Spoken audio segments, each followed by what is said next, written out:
Zilqədə ayının son bazar gününün namazı. Bu namazı qılmaq çox tövsiyə olunmuşdur. Namazın fəziləti haqqında Peyğəmbərimiz buyurur: Namazı qılanın tövbəsi qəbul edilər və günahları bağışlanar. İmanla dünyadan köçər, dinində sabit qalar, qəbri geniş və nurlu olar. Valideynləri ondan razı qalacaqlar. Valideyn və övladları bağışlanar.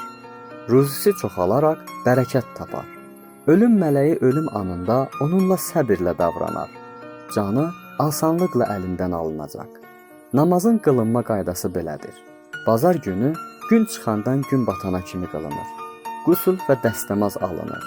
4 rükət, 2 rükət, 2 rükət qılınan namazdır. Həmddən sonra hər rükətdə 3 dəfə İxlas surəsi, 1 dəfə Fələq və 1 dəfə də Nas surəsi oxunur. Namazı bitirdikdən sonra 70 dəfə Əstəğfirullah Rabbi və ətubu iləh zikri deyilir.